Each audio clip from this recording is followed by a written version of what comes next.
В това видео ще разгледаме лейаутите и SlideMaster в PowerPoint. Тоест ще влезнем зад самите слайдове. С вас е Камен Мицев, сертифициран Microsoft треньор, собственик на Мицев център и Office Академия. Създавайки презентации с PowerPoint, ние наливаме буквално текст, картинки, диаграми, смарт арт в едни пунктири. Ето така изглежда заглавния слайд. Заглавието се пише в ето този пунктир, кутийка или placeholder се нарича на английски. Под заглавието е написано така, докато ето тази картинка просто е хвърлена някъде в презентацията. Ако искаме да променим лейаутите, то те се променят ето по този начин. На български се наричат оформление в Home. Или ако вмъкваме нов слайд, с стрелката под New Slide може да изберем с какъв лейаут да бъде този слайд. Или току-що вмъкнах, натискайки самия бутон Layout.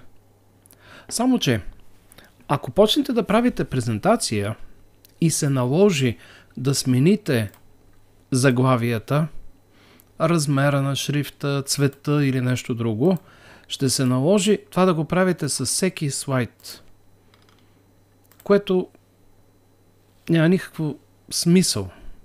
Тъй като PowerPoint е продукт, който обичайно отнема 5, 10, 15 минути за една презентация, ако вие сте готови с съответните материали. Разбира се, ако искате да направите много визуални ефекти в нея, ще се наложи още толкова време за визуалните ефекти. Освен това, при създаване на презентации имаме тъй наречения дизайн или теми. Или пък може още предварително да отворим шаблон, като идеята на темите е, че се променя изцяло външния вид на презентацията. Ето вижте, минавам през няколко теми и вижте как дори в едната логото се залепи върху заглавието. И не на всяка презентация логото е на удобно място.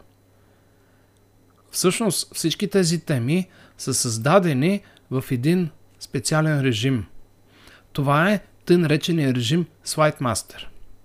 За целта отивам в слайд, в който имаме title и content.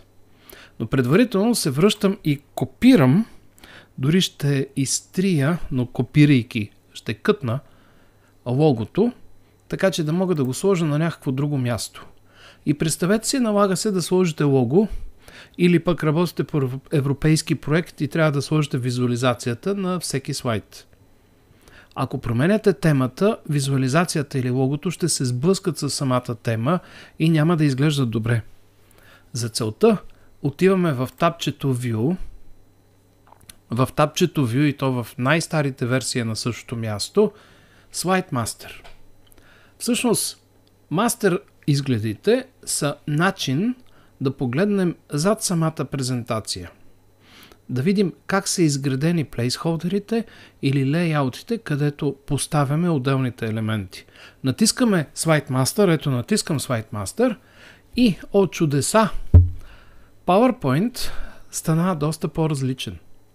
Всъщност това си е същия PowerPoint, но в момента виждате контекстния таб SlideMaster и ние в момента редактираме самите лейаути един по един. Помните ли лейаутите от бутона Layout или от New Slide, различните видове? Ето го лейаута на заглавие, ето го Title and Content, ето го To Content, които навярно ползвате. И беше маркиран Title и Content, тъй като маркера беше в такъв лейаут. Сега, тук по този начин се изграждат нови лейаути, по този начин се изграждат фирмени шаблони, като им се добави лого, запазени цветове, запазени знаци и така нататък. Това, което сега ще направя, ще се върна в най-големия слайд. Най-отгоре той се нарича Master Slide В режима Slide Master малко тавтология се получава, но когато сложа нещо в този слайд, то ще се вижда навсякъде. И ето кликвам извън пунктир, с Ctrl-V поставям логото, ето тук в дясно. Като забележете, че когато движите графични обекти, се появяват едни пунктири, които ви показват кога сте в центъра, кога сте inline или в линия с определени обекти. Нека да бъде така малко настрани, за да може да не прече на текста. И забележете как на всичките лейаути логото се появи. По този начин не би трябвало да пречи. И ще сложим още един елемент, който нека да бъде един правоъгълник. Ето тук отдолу. С оранжев цвят. Да речем с ето този светло-оранжев цвят. При това леко ще го стесна надолу, така че да не пречи на фултър. И забележете как на всеки един от слайдовете се появи този оранжев цвят. По този начин може да си изградите ваша собствена тема и по този начин всъщност се правят стандартните теми. Ето, ще вмъкна, да речем, няколко кръгчета, които ще ги направя със същия светло-оранжев цвят. Ще ги копирам ето така, да бъдат приблизително. Нека да ги вдигнем малко нагоре, малко надясно. И не знам дали изглеждат добре, но ето имаме 3 кръгчета. Като средното, нека да го отсветим в друг цвят. И айде това да го направим зелено. Същия, но зелено. Току-що създадахме една нова тема. Ако трябва да обобщя,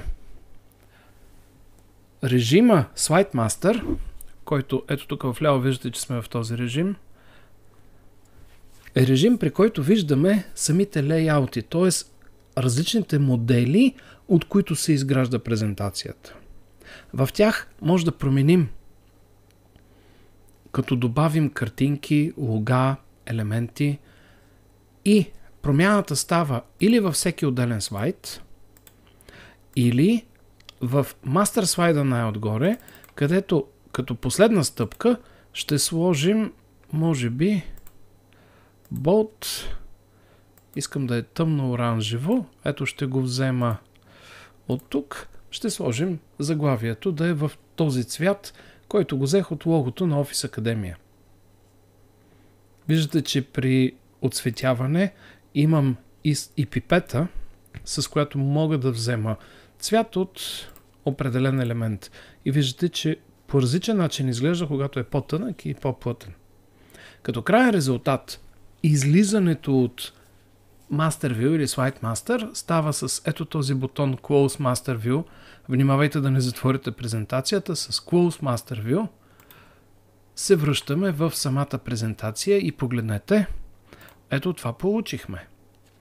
Тоест, презентацията си има нов дизайн, има се лого горе вдясно, има нови цветове.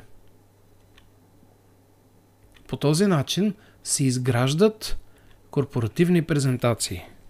И по този начин се изграждат нови шаблони за презентации. Ако е необходимо в друга презентация вие да премахнете логото, става по абсолютно същия начин. Нека пак да влезнем в Slide Master. Как се влизаше? Ами, поставяте маркера на определен слайд, няма значение кой, ще се отвори той в Slide Master, отивате в тапчето View накрая от тапчетата или разделите, на български той е изглед, и търсите бутона Slide Master. В Slide Master режима виждаме отделните лейаути, включително и допълнителни такива, които не излизат в списъка на лейаутите, като в най-големия, най-горния Master Layout, като вмъкнем нещо или коригираме нещо, то ще стане еднакво за всички надолу.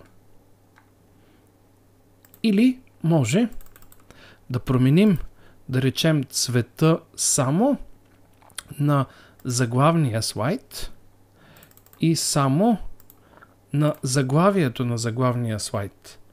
Тоест, първо тръгвам и променям всички цветове и след това на определени слайдове или лейаути, на определени лейаути мога да коригирам нещо да се вижда по един или друг начин. С излизане от SlideMaster виждате, че заглавния слайд е в зелен цвят надписа, съответно всички следващи са в оранжев и това не променя самата презентация или вида на презентацията. Между другото, в тапчето Дизайн има набор от готови теми. В различните версии на PowerPoint те са различни. Може да търся теми в интернет, може да взема от Office или, погледнете на последния ред, мога да запиша тази тема като отделна тема, така че следващия път просто да взема само темата без съдържанието. И следващия път аз ще създам презентация с логото, с картинките, с цветовете, като налея необходимия текст в нея. Истината е, че PowerPoint е продукт, който граничи с изкуството. Тоест, правейки презентация, най-често вие правите изкуство. И по този начин много хора тръгват и започват да се забавляват, както казвам, да правят по-интересна и по-интересна презентация. Истината е, че в офиси и в организации PowerPoint се ползва много кратко. Наливаме готов текст, готови картинки, готови диаграми в самата презентация и я изпращаме, тъй като нямаме достатъчно време за това да работим с нея. С вас беше Камен Мицев, сертифициран Microsoft треньор. Разгледахме как се влиза в тъй наречения View SlideMaster, така че да мога да коригирам в Master слайда нещо, да добавя, да коригирам и автоматично да се коригират всички слайдове на презентацията, така че да не се налага един по един да пипам всички слайдове, а просто да ползвам темата, която ми е необходима. Благодаря ви. Гледайте и другите безплатни клипове на Office Академия.